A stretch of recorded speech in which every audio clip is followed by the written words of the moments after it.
Welcome to the Rabbi and the Shrink. This is Dr. Margarita Gurri, the Shrink, and everyone's favorite rabbi, Yonason Goldson. And today we are very pleased to have with us all the way from Israel, Gila Manolson. She is a deep thinker, a prolific author, a speaker, and I'd just like to add that Gila, more than 25 years ago, my wife taught your book, The Magic Touch, in her high school class in Yeshiva High School. And it Thanks was for really, making me feel very old. well, I think we're all contemporaries here. But it really had a transformative effect on her students in opening up their eyes to understand a way of life and a discipline that had seemed very formal, very foreign, and very unnatural to them. So I have some firsthand experience with your work, and we are delighted to have you join us. So welcome. Welcome. Thanks I for the love your pleasure. story that you came from a secular background and you went to Yale and you had a lot of advocacy in your heart. You went to Europe after you finished college, and then you ended up in Jerusalem and found yourself at a very ultra-Orthodox wedding. Please tell us about your experience and how that changed you to doing what you're doing now. Okay, I can tell you a story before that also that'll give you a little bit more insight into who I am. Thank you. When I first came to Jerusalem as a secular tourist in jeans and a backpack, of course, I wanted to see the Western Wall, the Kotel. So I went down the stairs to the Kotel Plaza, and right away I saw something that really, really dismayed me, that there was a partition separating the men from the women at the Kotel. And so I come from a very strong feminist background. And so I said to myself, well, if these religious people want to sex segregate themselves, fine, but I'm going in where I want to go in. And I marched right into the men's section. And I made it about halfway to the wall before a guard spotted me and I guess realized that this person in jeans was a female. And he came running after me and he said to me in broken English, no, you not to be here, you to be there, and pointed towards the women's section and escorted me out. And I was absolutely seeing red about Judaism. I wanted nothing to do with it. I left the Kotel Plaza, wandered around the old city for a few hours, and then something kind of drew me back. I don't know, it's something, the hand of God, I don't know. But I went back to the Kotel Plaza. I went into the women's side, didn't feel anything. It's kind of hard to feel something at the Kotel when you're an atheist, And on my way out, a woman tapped me on the shoulder and she said, "Excuse me, are you Jewish?" And I said, "Yes, why?" And she said, "Well, you look like a tourist. I thought maybe you might be interested in spending Shabbat with a religious family or attending some classes on Judaism." And I said, "Listen, lady, before we talk about me going to any classes on Judaism, why don't you tell me," and I'll clean up my language here a little bit, okay? "What the heck is this partition doing here for?" And she said to me, "Wouldn't you have a really hard time concentrating on your prayers if there was a really cute guy standing right next to you?" And I thought, yeah. And that was my first glimmer that things in Judaism might make sense. And so I already went to this Orthodox wedding that you mentioned with that feeling. It was my second day of classes at an all women's, a seminary, an Orthodox Jewish seminary. And I had been invited to kind of crash this Orthodox wedding, which I thought was kind of cool. All I had to do was put on a skirt and they would take me. And so I put on the one skirt I owned and I get taken to this wedding. I enter the hall and right away I see this beautiful bride in a very, very, very modest Victorian style wedding dress, sitting on this chair with all these people around her. And I stared at her and I thought, she doesn't look like a normal woman in her young 20s. Like, what is it about her? She just looks weird. And then I realized, you know what it is? She looks really pure and innocent. And really, who in their young 20s in our world looks pure and innocent anymore, So she kind of stood out like a sore thumb. And I commented on this to the person who brought me to the wedding. And she said to me, maybe if she looks pure and innocent, it's because she is. And then she proceeded to tell me that not only had this young woman never slept with her fiance or presumably any other man, but they had never even fooled around, hugged, kissed, held hands. They had never even touched. She was marrying a woman she'd never touched. And my jaw just dropped open. I spent the whole wedding like, with my jaw on my chest. And that was kind of my introduction to the whole idea of not having any physical relationship before you get married. And that became the basis of my first book. Wow. I just think that's a fascinating story. And you were just so drawn to it.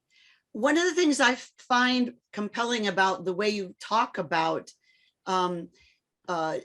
women and religion and spirituality and intimacy and sexuality is that it makes so much sense. The whole idea of modesty, the rabbi, I like the way the rabbi and I were talking about modesty. Rabbi, why don't you share with her what you were talking about? Modesty is not just about how we dress. So I love what you were saying, Rabbi. It's about respect. It's about self-respect, and it's about respect for others.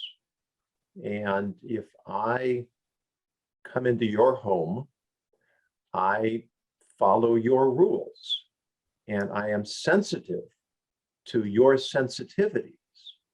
And in a sense, when we talk about personal space, we're coming into other people's realm, into their domain.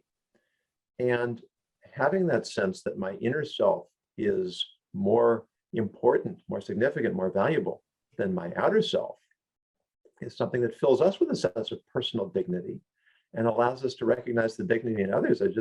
I'm sure you'll expand upon this, Gila, but I've often thought in 1995, Miss America was crowned. It was a young woman by the name of Heather Whitestone, who was remarkable in a number of ways. She happened to be deaf, which was quite extraordinary. But she announced, I think, after she was coronated, that she was engaged and that she and her fiance had not touched for the first 6 months that they dated.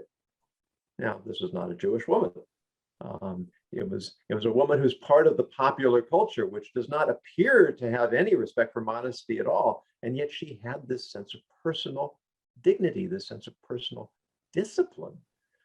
And it was really quite extraordinary to hear from her this message of self-restraint and self-control and personal dignity. Wow. And I've heard you speak on male-female relationships and God. If you wouldn't mind addressing that, I love the way you speak about that in terms of intimacy and love. Okay, I'm not exactly sure what aspect of it you want me to speak on. You were talking about life is about but- relationships, and the closest is with God, and the second is with our relationship with the partner. Right. Well, I'll go even a little further. I'll say that our relationship with a partner is almost like a paradigm for our relationship with God, which is exactly why in the days when the temple was standing, the high priest, the holiest person, or the person who officiated the holiest ceremonies, had to be married, because the assumption was, until you've known the intimacy of a marital relationship, how can you know what that intense closeness to God could possibly feel like? And that's why the whole book, The Song of Songs, Shir HaShirim, is a somewhat almost erotic description of a very deeply passionate, loving male-female relationship, and it's used as a paradigm for our relationship with God. So the idea is that relationships are meant to be holy. They're not just meant to grant pleasure and contentment and happiness, although certainly that as well. But they're meant to kind of help us access a deeper level of reality in which we begin to really understand what love is on a very, very deep level, and what oneness with another person is, so that we can then hopefully transfer that experience onto our relationship with God, which is much more difficult because of course, God is abstract and doesn't verbally respond to us and requires a lot of faith to believe in him. But there's no better preparation for that than a marital relationship. And I think you're a best-selling author, The Magic Touch, Outside Inside, Head to Heart, Choosing to Love, Finding Ourselves in a Crowd. And my favorite that goes with this topic is Hands Off, This May Be Love. I love that idea. And it is so paradoxical that if you want to be closer, don't touch. I love that. So tell me about the inspiration for you writing about that and speaking about that globally, because you've been all over so many countries, what, like 40 major countries all around the world? Not Amazing. quite. About Not 40 quite? major, about 40 major cities in North America, and a number of other countries as well, but not 40 yet. Well, not yet. Well, it'll happen. It'll happen. I think that, and you're reaching people through Zoom all over too. There you are speaking in Jerusalem to America. So there you go. You're reached. So what was the inspiration for Hands Off, This May Be Love? So Hands Off, This May Be Love is actually a rewrite of The Magic Touch for a non-Jewish audience. I had particularly religious Christians in mind. Okay, because religious Christians, they don't call it guarding touch or cherishing touch, shmirat negiah, as we do, but they call it sexual purity, or my favorite term that they use is sexual integrity. I love that. Sexual integrity. They too have the same concept. So what led me to write The Magic Touch originally was when I realized that even Jewish teenagers brought up in Orthodox homes were not getting a practical approach to it. You can be very religious. I've had very religious kids come over to buy my book, and I'm surprised because it's usually the ones who are not as strong who want to buy it. And they say, no, Mrs. Manolson, you have to understand, we keep everything we're supposed to keep. We don't touch boys. We don't even hang out with boys, but we don't understand why. And we just want a practical explanation. And I say to them, listen, yes, you should have a practical explanation. It'll strengthen your belief in God, because every mitzvah, every commandment that God gives us is a gift. It's meant to make us happier. Telling you not to touch boys is not meant to make you miserable and ruin your adolescence. On the contrary, it's meant to spare you heartache. It's meant to get you in a more painless and direct line to the right person. So I wrote the book originally because I saw that religious kids weren't getting this. And then it kind of expanded out to non-religious kids. And then it expanded out to adults. I remember when I realized I had to put a more sophisticated looking cover on the book, when I think a 32 or 33-year-old guy told me he was on a date with a woman. At the end of the date, he didn't give her a good night kiss, and she was insulted. And he said to her, I'm sick and tired of superficial relationships. Here, read this. And he handed her my book. So I thought if people in their 30s are passing this around, it deserves a better cover. And I think and again, he could be your publicist. Yeah, exactly. And again, the whole purpose really was to make it really clear. This is not just a matter of sacrificing for your religiosity and having to do something that's unpleasant because you have to, because this is what the Torah says to do. No, it's so much to your benefit. And I thought that because I come from a non-religious background and I've had experience dating on both sides of the line, so to speak, I felt that I was a good spokeswoman for saying all this fun that you think you're missing is really not worth it in the end. And this other approach about not touching is actually going to really serve you well. I agree. And as a psychologist who's done a lot of work with individuals at various ages of their in their life, whether they're in a couple now or looking to be in a couple. One thing I know is that intimacy, if it's too soon, can truncate trust and getting to know someone truly in an intimate way. Sex can get in the way. Not only does it make many of us stupid, I think our IQ points go down out of our sleeves, because then pretty soon we're, brain addled with all these hormones and thoughts and ideas that are not always the best advisors for choices, right? And I think that your advice is just so beautifully put. I'm charmed by the way you write and speak. And you Thank also you talk so about being a spokeswoman. Just to tell you a brief story, when I was teaching in the same school with my wife at that time, I had a class of the young ladies, ninth graders, girls, who were they fancied themselves to be young feminists, and we got off to a bit of a rocky start, and they were very combative, and it went on like that for a few weeks until one day I had some sort of a conflict. I had to miss class, and I asked my wife to substitute for me. And I finished what I was doing, got back a little bit early. I looked through the window into the classroom, and these girls were literally sitting in a semicircle at my wife's feet, gazing up at her with these reverent expressions. And the bell rang, and I opened the door and said, "Thank you, Mrs. Goldson. Please come back and teach us again sometime." And after the girls were gone, I said to my wife, "What did you say to them?" And she said, "I said the same thing you say to them." I said, "What are you talking about?" She says, "You're a man. When you say it, it's sexist. I'm a woman. When I say it, it's beautiful." It's very, very true. I'll go even a step further without wanting to offend you, Rabbi.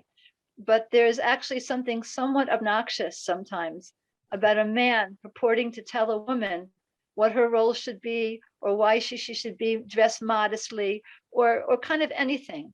When it comes from a fellow woman, it's kind of like a man telling a woman, like, how she should breathe during labor and birth. It's like, get out of here. You've never been there. You don't know what it's like. You want a woman, and it's a shared experience. And when a woman can promote modesty, she's not promoting it with any, like, there's no reason to suspect her of having any hidden agenda of wanting to keep you in your place, or keep you down, or silence you, or anything like that.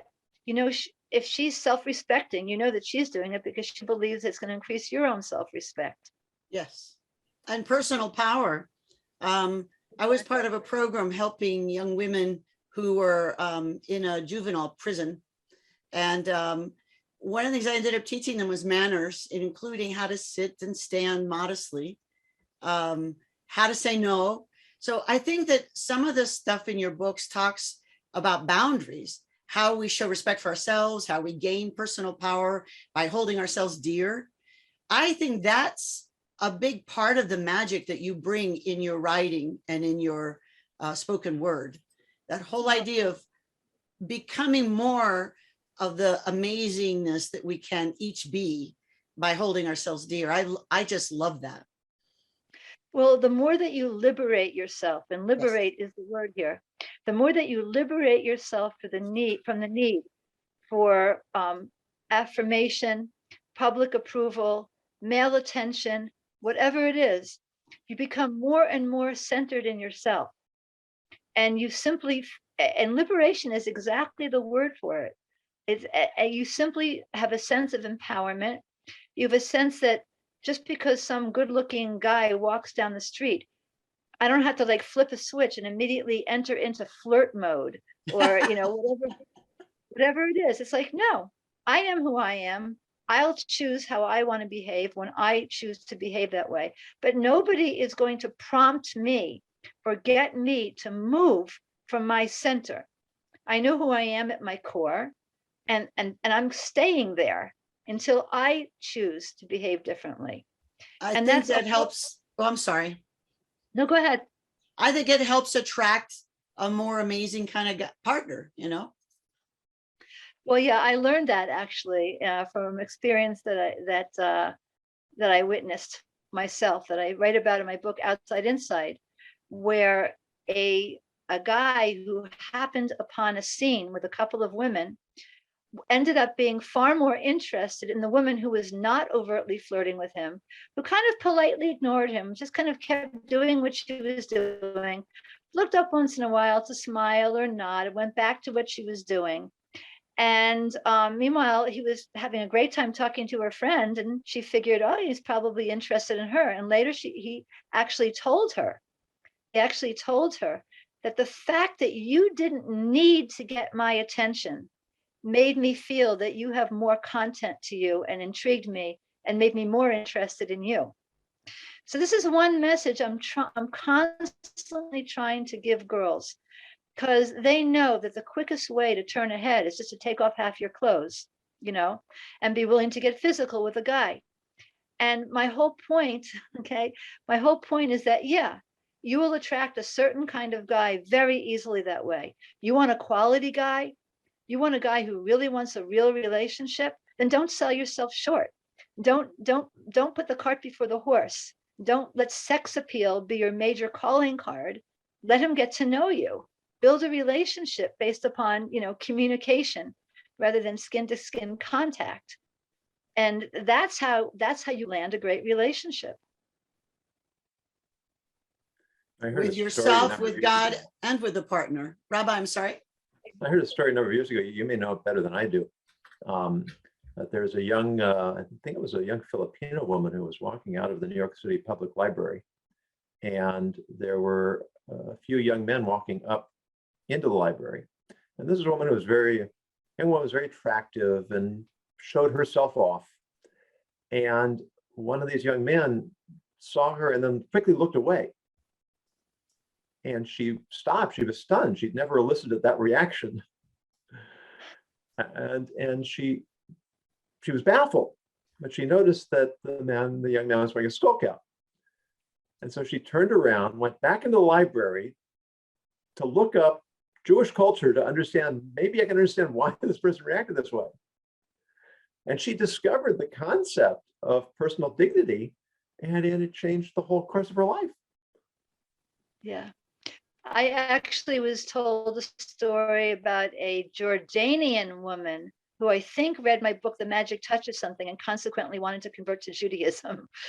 But the fact is that Judaism's ability, and please don't be offended by this word, to civilize men, if I can say that, or at least I think all Judaism- women will like that.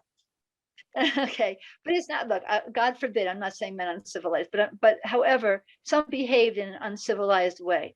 Judaism's ability to bring out the best in men it's probably its strongest selling point.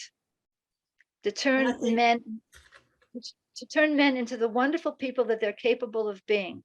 I once got a phone call from a young Israeli man, and he said to me, he said in Hebrew, but I'll say it over in English. He said, Mrs. Manolson, if you speak to women, this is what I think you should tell them about us men. He said, we men have an outer will and an inner will. And my outer will is for what looks good and what feels good now. And if a woman dresses provocatively and is willing to get physical with me, I'm going to go for that. I'm going to go after my outer will.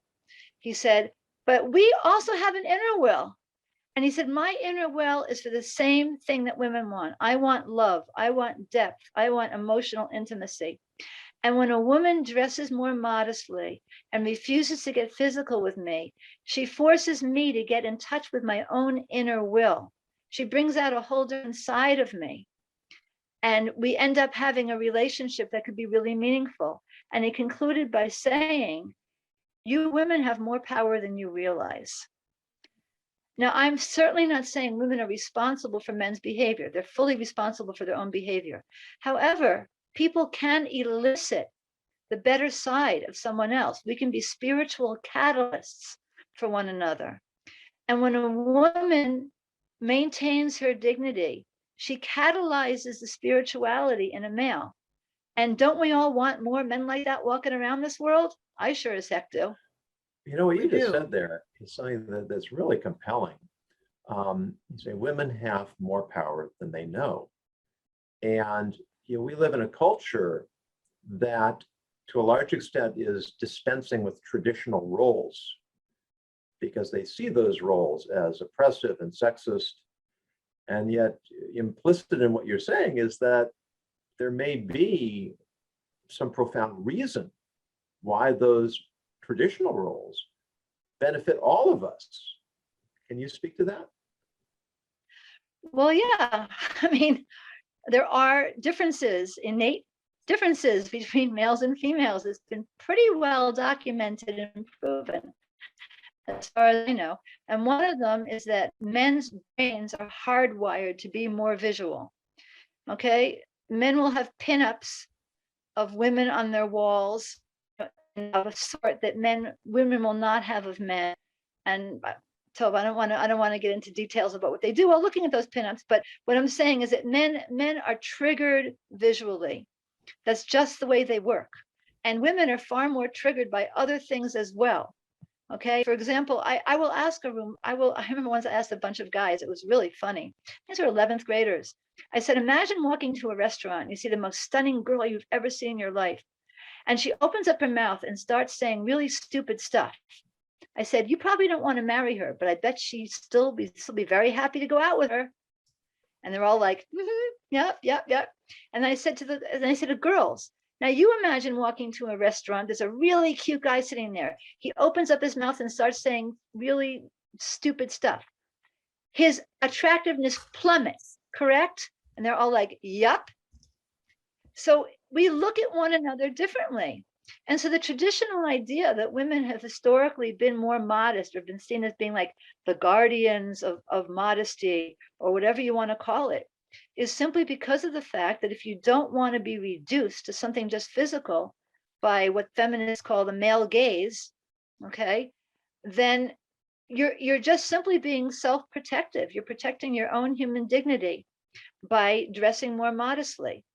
Okay. And, look, if I created the world, I might have not created gender differences the way they are. But as a feminist, I believe that we have to deal with reality. And the reality is, if men and women are different, don't pretend they aren't. And don't pretend that I can walk around however I want and still expect men to respect me. Because that's just, it's a joke. It's a joke. I remember once reading a story, and I think it was Reader's Digest, about a woman who was set up with a guy, and the guy was told she's very academic and brainy. So he was very surprised when she showed up for the date in a very provocative dress with a thigh-high slit and low cut and the whole works. And he just blurted out, "Wow, your brains don't show at all."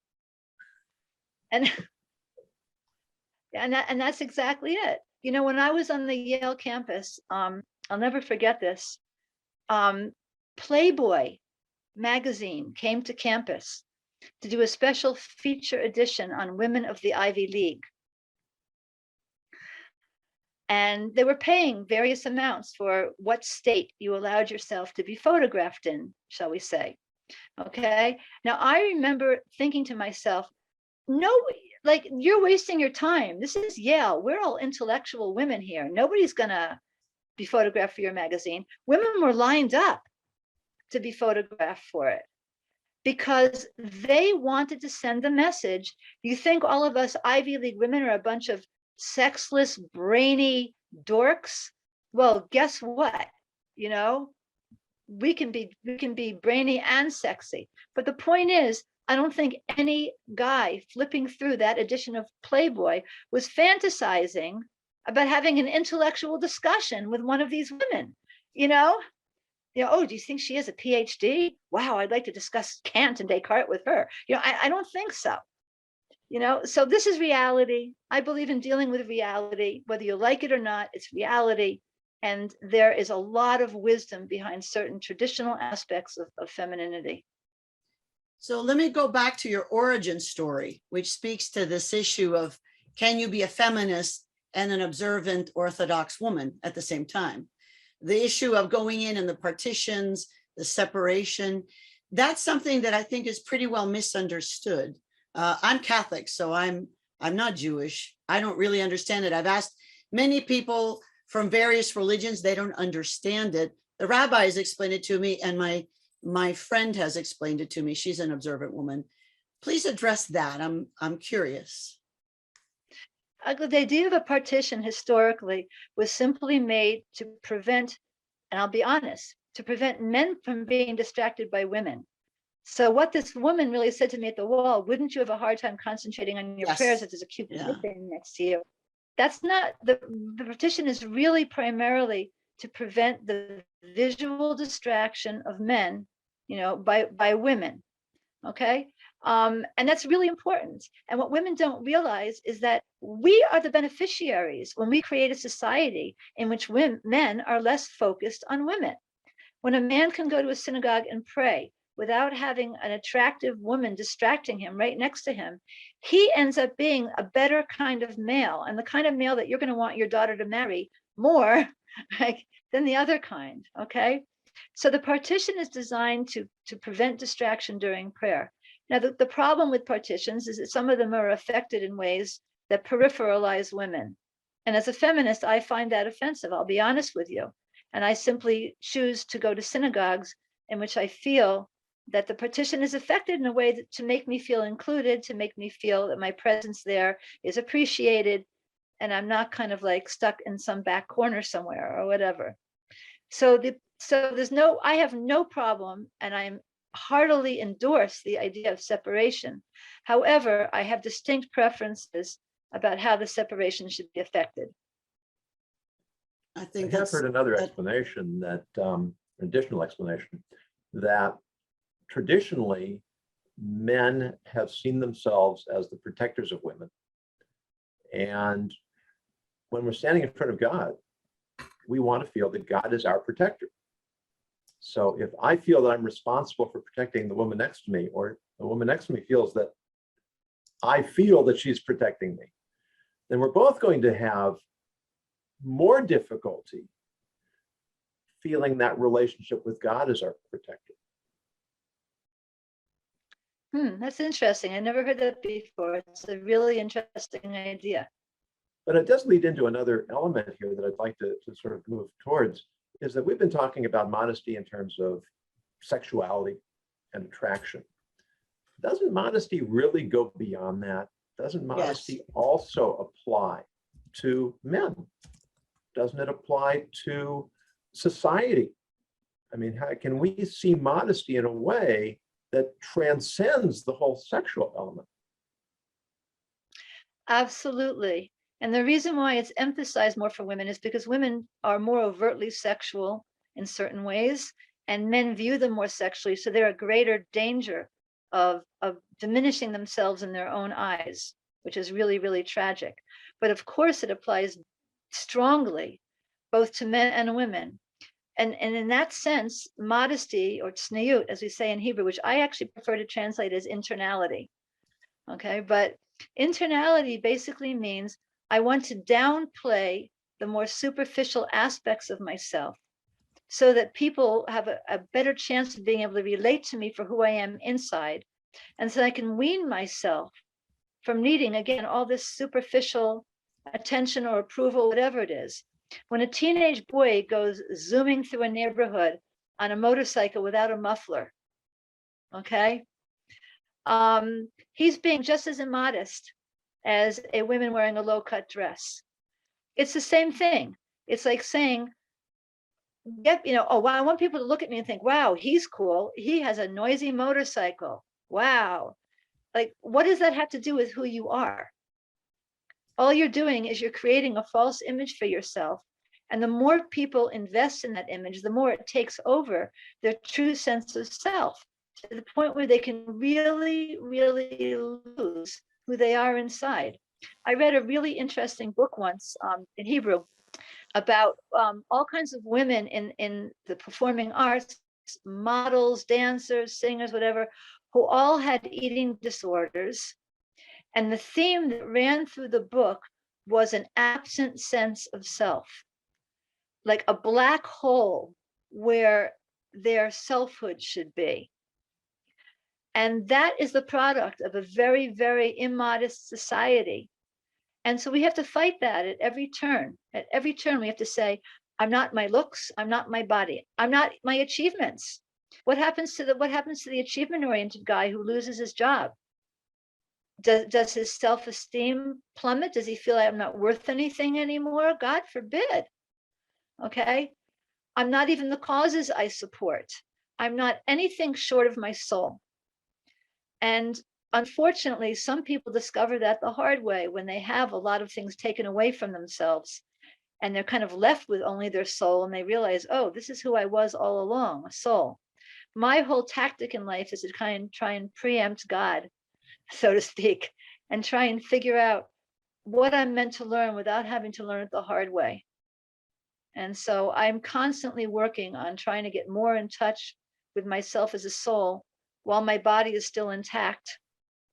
And I still have other sources of goodness in my life. Well, and as I might say, as a modest woman, you also look beautiful. So I don't think modesty in any ways downplays beauty. I think it presents a beauty in a different way. I wanted to go back to two issues. One is the motorcycle. I don't know if you've ever ridden one, but part of why they make them loud is for safety, so that people hear them because they don't always see them. Now, you can be immodest with a super loud or fancy, that could be separate. That's showy, but just to be clear that some of the loudness is on purpose for safety. I think so. Okay. Yeah, so has nothing to do with. I just heard something that seemed to be much louder than safety would require. You know what I mean? Well, there are They take off limits. some mufflers. Yeah, there are sound limits for what is considered safe in different areas, in noisy areas, residential, whatever. So we've begun to put modesty requirements on the sound in different organizations, because sometimes we don't have our own limits. I love the idea of being a feminist and an observant woman. One of the questions that comes up for a lot of women is the issue of power. How can you think that you're the reason why men are distracted and at the same time feel powerful and not marginalized? That's one of the questions. You've addressed that well, but I think you address it super well in other forums that I've heard. Please address that. How can we not be second-class citizens if we know that we are the distractors? Okay. Because we are distractors only when we are distracting. I don't know, some women might disagree with me, but I don't feel that my inherent existence is distracting. I think I could be capable, or at least when I was younger, I could be capable of being distracting by wearing less clothing, perhaps, or whatever. Okay. But I have my personhood also. And I believe that every woman has the ability to present herself in such a way that she sends a very loud, clear message. I am to be related to from my mind, from my thoughts, from my ideas. I even asked my rabbi about this once, because I speak for, there are some women who will only speak for all female audiences. Well, I don't. I speak for mixed audiences. I will speak for all male audiences. I'll speak to anyone who wants to hear me talk. You want to know the truth? Okay. But I asked a rabbi once, what is this thing with women who won't speak for men? Like, should I really not be speaking in front of men or something? And he said, no, there's absolutely no reason why you shouldn't be. He said, it all depends upon how you comport yourself. If you get up there and you're wearing a lot of makeup and, red outlined lips and fake long eyelashes, and you're dressing provocatively, and your gestures and your body language and everything like that is drawing attention to, I'd say, to your form rather than your content, so to speak, to your outside rather than your inside, that is immodest, that's inappropriate, and no, then you should not be speaking in front of men. But if you get up there in a dignified way, you're conveying thoughts, you're conveying ideas and information, you've downplayed, your overt sexuality or something like that, okay, then you are fine. And then at that point, if a given man nevertheless finds you distracting with full head covering and with minimal makeup, or I don't wear makeup at all, but I know I'm weird in that way. Most women wear some makeup, and modest clothing. That's his problem. Then that becomes his problem, and he shouldn't look at you. But it does not mean that, God forbid, you should stop sharing your message if you're doing it in a dignified way. Well, And I so that's think what that your message is amplified by the way you behave. I think it's beautifully done. The only thing I disagree with is the lipstick. Cuban culture. My father would say, risk greatness. Like be brave, do what you need to do. And my mother would say, but first put on the lipstick. So in my culture, you put on the lipstick, you're well dressed. So I know there's some cultural issues there. I love the No, I idea don't- of women being powerful. And I think that the rabbi speaks to how powerful women are as well. I love the way he speaks about his wife. It's very nice. And I think she's an amazingly strong woman who makes such a big difference, And she might be listening. So. Well, good. Well, hi. He talks about you. I'm just saying. Well, that's good. I once heard power described as the ability to affect change. So if you are trying to affect change in the world, it doesn't have to always be overt. It doesn't have to be heavy-handed. It doesn't have to even be public. It can be very quiet and behind the scenes. And nevertheless, if you are affecting change, then you are powerful. And that's how I look at it.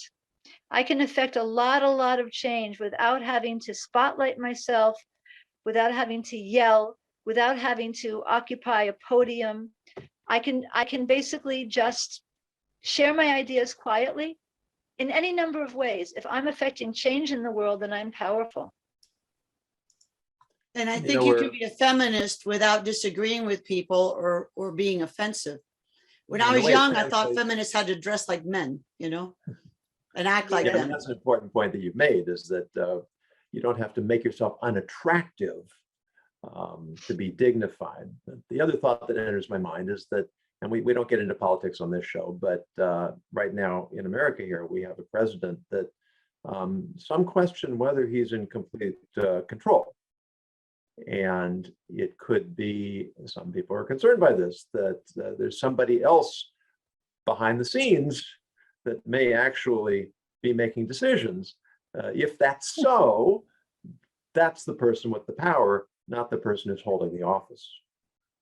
Exactly. And yes, and it could be one's wife, or it could be another political figure, but It doesn't really matter.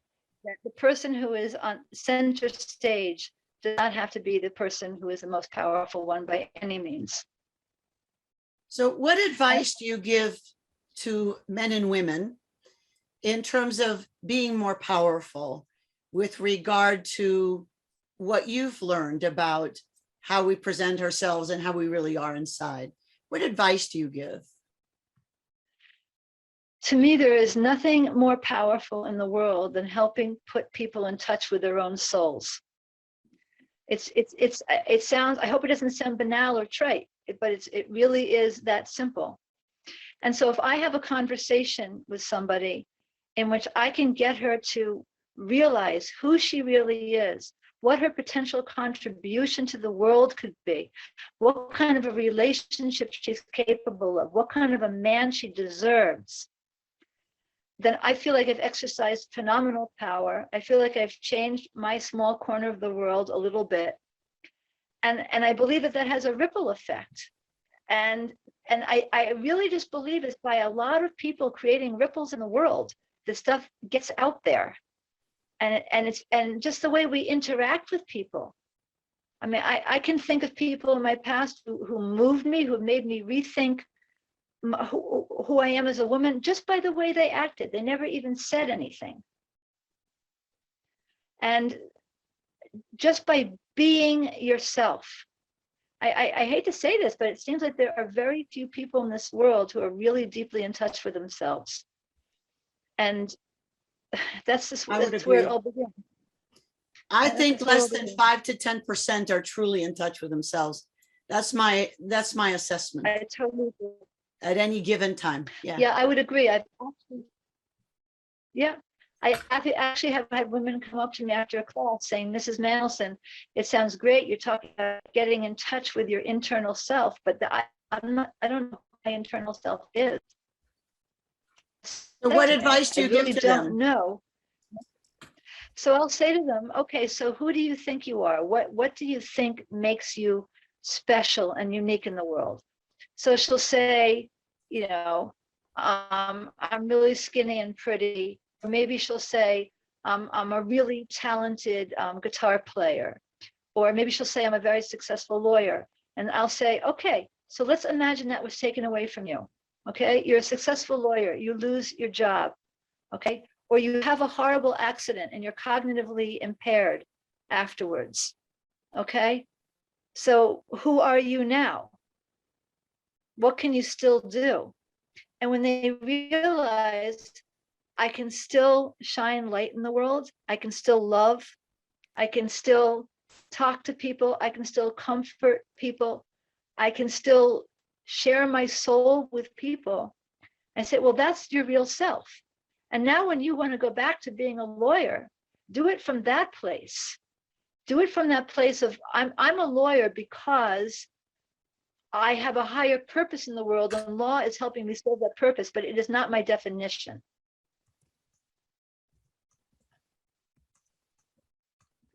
So that's everything that I try and do, and especially with teenage girls, it's like really a challenge in this society, and everybody wants to be hot, you know, and just getting you to appreciate who you are. I mean, girls will say to me, they'll actually say to me, you know, remember one girl said to me, I'd like to stop touching my boyfriend and being physical with him, but I'm afraid he'll break up with me. Or girls will write into a magazine and they'll say, what do I do if a guy wants to sleep with me and I don't want to sleep with him? You know, I saw a letter like that. It was actually cited in a book that a friend of mine wrote, in which a young woman wrote into the editor of a women's magazine and asked that question. Now, if you asked me that question, I would say, if you don't want to sleep with him, don't. It's that, nothing more to say. It's your body, it's your choice. The editor of the women's magazine said, well, if you don't want to sleep with him, then, you know, give him something else. You know, you have to do some, I mean, you have to do something, you know. I'm like, that's the advice young women are being given today. Okay, so, you know, you owe somebody something. I don't care if you paid for dinner and tickets to a concert. You don't owe anybody anything when it comes to your body. And if you're afraid that you're about to go out on a date and that might be the bargaining chip at the end of the evening, then you state it at the beginning of the date. Say, I would love to go out. I just want you to know, however, that I don't view you paying for me as that I'm going to owe you something, right? So we can go Dutch if you want, or you can still treat me, and I accept the treat, but it's not advance payment. No, that's an older profession. Exactly. It's Exactly. But there are a lot of women who find themselves in that situation. Well, I think it's true of so many people these days, and maybe it was always that way. I don't know. I have to wax philosophically on this one. I think it's hard for people to set boundaries that fit what they think is the right thing to do, and they're afraid to not be liked. I think the biggest gift we give people as leaders in whatever capacity, in our home, in the community, at work, is that we don't need people to approve of us or to like us. We do what's right, we do what's best, and hopefully they'll respect us, and maybe they'll like us, maybe they won't. But I think that's one of the best gifts we can give to people. Not needing them to like us gives us the freedom to be our best selves, as you say, to impact people at the soul level. Absolutely. And when you talk about boundaries, I mean, boundaries were kind of blown to smithereens starting in the 60s. I remember. Yeah. I do too, you know.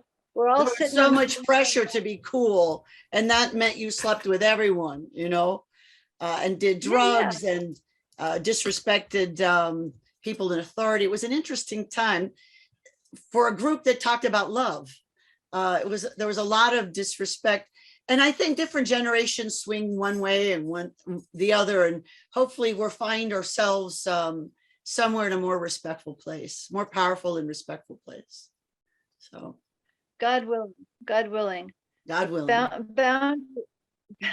Boundaries is so essential, because boundaries is a way of saying, you know, boundaries is what keeps out what's meant to stay out and protects what's inside.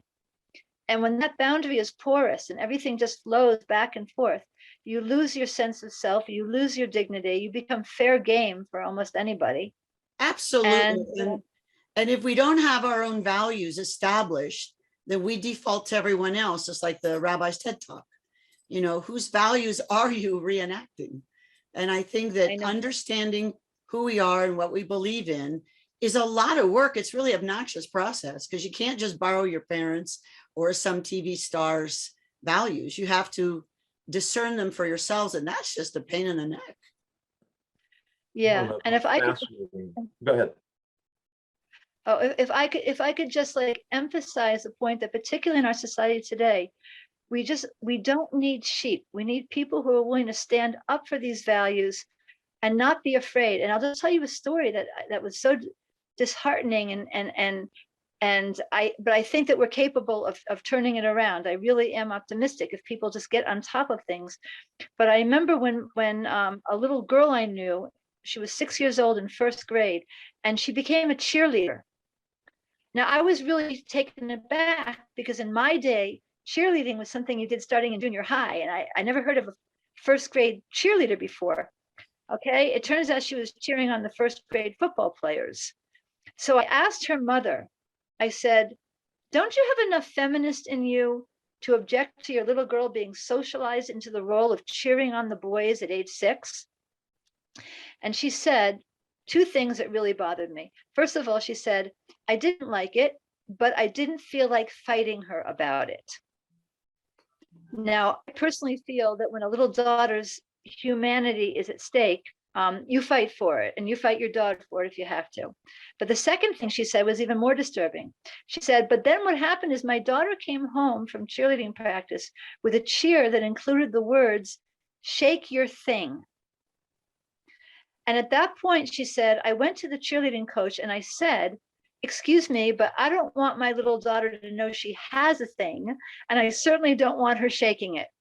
And the coach graciously removed that cheer from the roster of cheers. What happened next? What happened next was that a half a dozen other mothers all called up this woman and said, thank you for speaking up. We wanted to, but we were afraid to be considered prudes.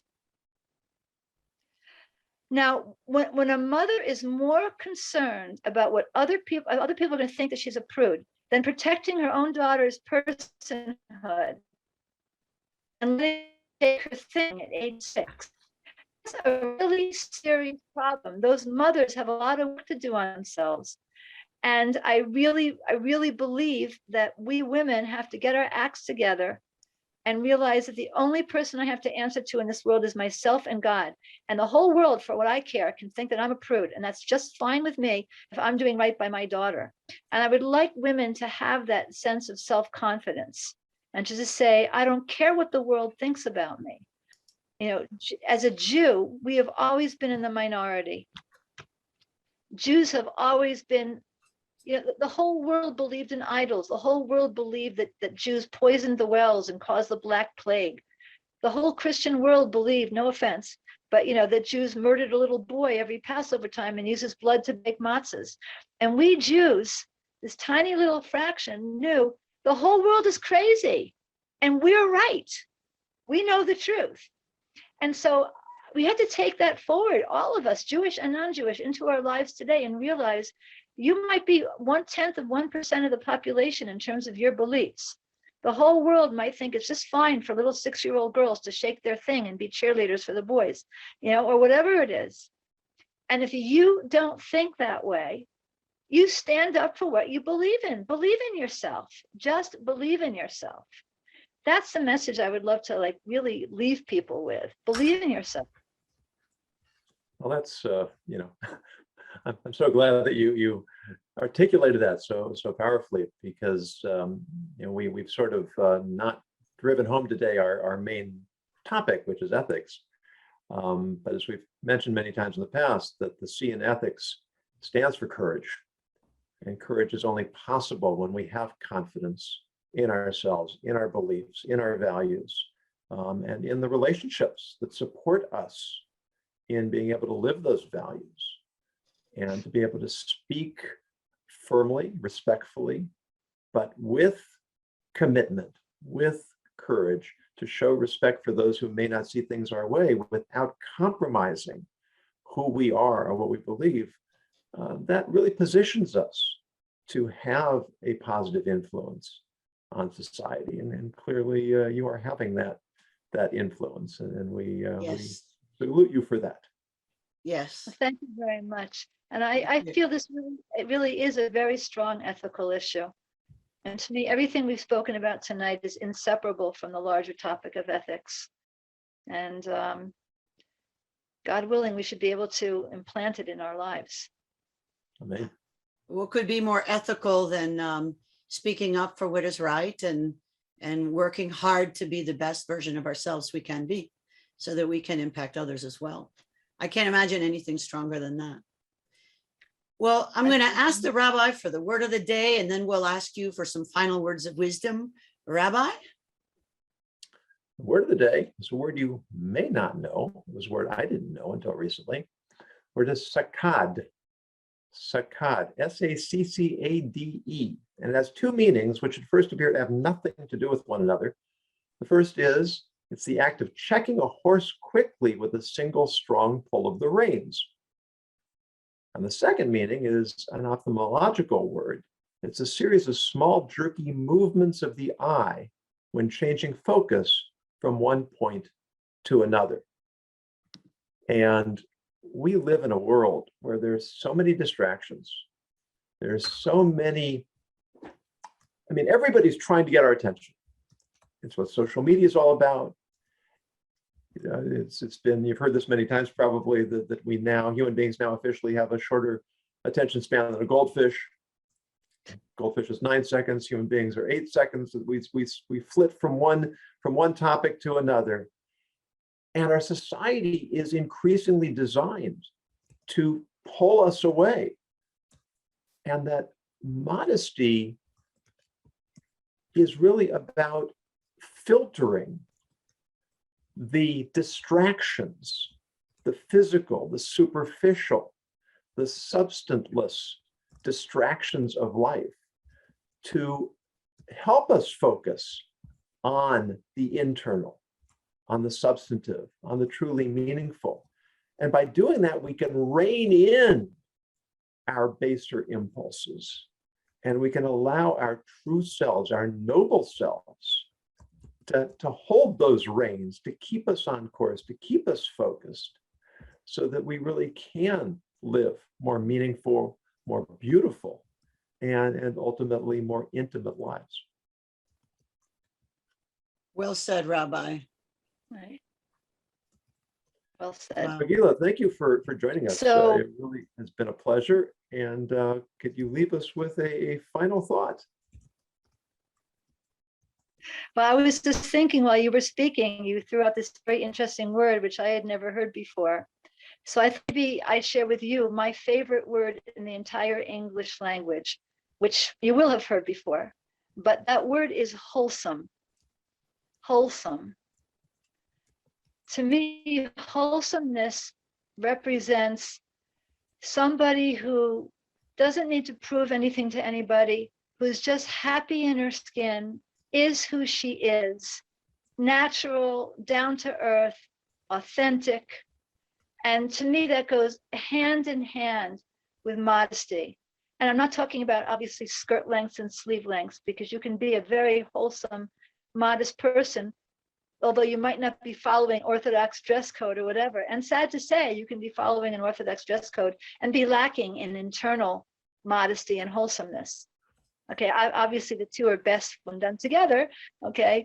But I just kind of want to leave all your listeners with my own personal blessing that they move towards an ideal of wholesomeness in their own lives, and that they spread that out to others. Beautiful last words. Thank you. Thank you for Dr. having me on. We're just delighted and honored. Doctor, what's the last word?